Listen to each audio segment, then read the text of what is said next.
Amazon is working on the first in a new chain of grocery stores set to open this year, looking to disrupt the $800 billion grocery industry. Amazon did provide a sneak peek, and it actually looks remarkably similar to a conventional supermarket.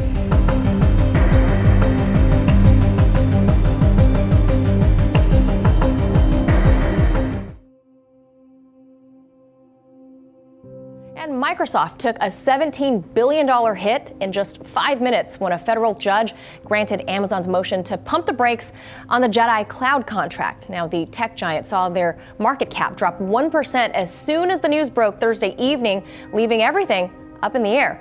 Amazon alleging they weren't given the deal out of spite. Well, look, we make light of it, but essentially what Amazon has done is they've caused a huge problem for Microsoft shareholders, which is the intention here, right? That was the whole point. Essentially, they got a judge to come in and say, halt the contract. You can't move forward until we deal with what actually happened here in this contract process between the Pentagon, the Department of Defense, Amazon, and Microsoft. But again, we've talked about this before. Amazon's big problem is they're going to have to prove with some kind of evidence that at some point the president himself unfairly or improperly persuaded the Department of Defense to go with Microsoft instead of Amazon. Right. Just because Amazon believed that they would get the contract and everybody else believed that they would get the contract does not mean that Amazon is entitled to the contract. Right. Meanwhile, the judge in this case also told Amazon before, or AWS, that's the arm of Amazon that's suing, Amazon Web Services, he told them they had to set aside $34 million into a separate account in order to pay for damages that might be caused to Microsoft in the event that this injunction was wrongfully filed. Wow. Yeah. Okay, so That's kind of disappointing because we're so accustomed to thinking of Amazon as a disruptor. So I guess maybe let's take a step back first and just ask, why is Amazon even doing this? Because this is not Whole Foods and this is not the convenience go stores that Amazon has opened without cashiers. Right. Listen, Amazon seems to be about to open up maybe a half dozen or so, maybe more grocery stores in the LA area. We think there's one in Washington, D.C. We think there's one in Seattle. We don't know what they're going to call it. And by all accounts, and if you look at some of these photos, they do look sort of conventional. Right now, why would Amazon do this? Well, you go back to 2017, they bought Whole Foods. They got 2.5% of the grocery industry, and it's remained, their physical store presence has remained basically flat. And there's all sorts of inflexibilities that comes with owning Whole Foods. They don't want to stock Coke. They don't want to stock Smucker's Jam. And the software is sort of old and a combination of things that Whole Foods bought over the years. So there are good reasons that Amazon might want to start fresh. And in the photos that we have, it really does seem like while there are aspects of it that are conventional, they also are really doubling down on this kind of click and collect, order online, easy to pick up in the stores or for delivery providers to come pick groceries and deliver them to people's stores. So I think Amazon's kind of leaning to the future and trying to reinvent some aspects of the grocery store market. So, Brad. Back now with an NBC News exclusive tonight, the first American TV interview with a man who lived essentially trapped inside his own body for about a decade of his life. He could see and hear everything around him, but he couldn't talk, and he couldn't control his body movements.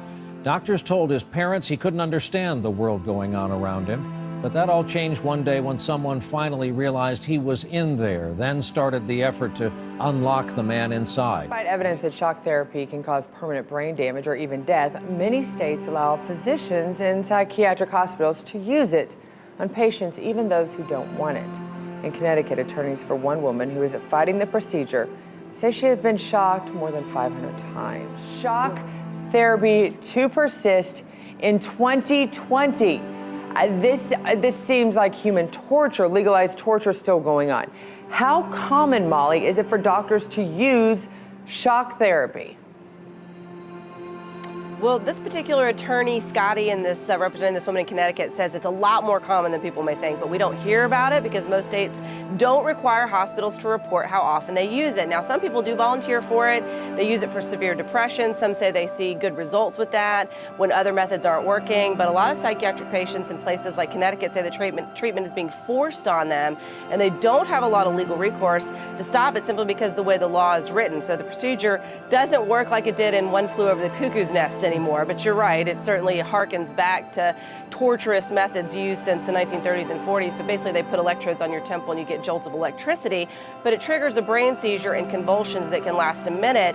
And some of the side effects are loss of memory, you don't remember your friends, your family, other cognitive problems. But despite those issues, doctors still use it, even on people who don't want it. And in fact, it's interesting. One professor found that they spent about $1.8 billion, almost $2 billion a year to pay for shock treatment on people. So that gives you an idea of just how often it's being used. Well, and I think there's a huge difference, Molly, between those that say, hey, absolutely, I agree to this. I know what's going to happen. I know any of the blowback that might happen, any of the sort of the other side, I make the choice. And those that don't make the choice and it happens to them, I think it's almost criminal when it's forced upon them, this kind of pain, without them actually saying, that they think this is a good decision for them.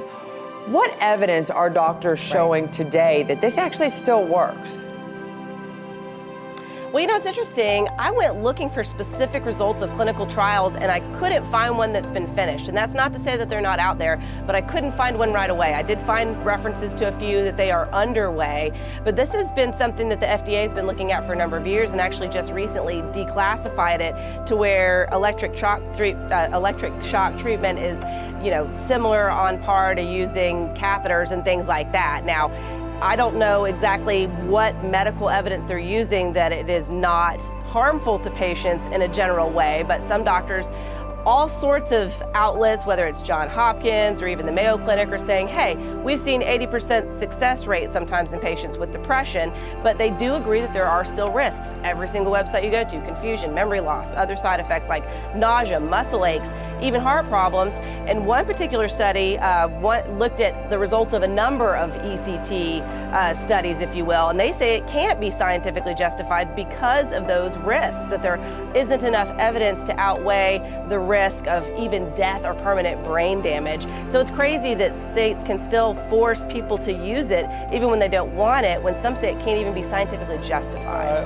Online grocery delivery, it's single digits in the United States. And we know, if you look at countries like India, it's 15+%. This is a market that's going to grow. So will they solve for some of the traffic and the overlap between pickers and regular store owners? Well, from some of the photos, you see that the kind of aisles are sort of wide and they're giving products plenty of space. They also might fulfill some of these things. They could do it in the morning or at night before the store opens. I'm sure Amazon has looked at this with a clean sheet of paper and said, how can we support shoppers in the store and shoppers at home?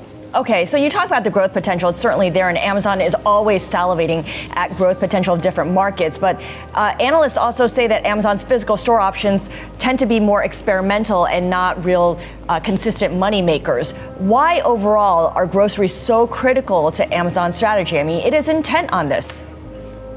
It's a massive market. The customers repeat. As you know, we all buy food. We do it every week. A kind of different rhythm maybe to the typical Amazon shopper.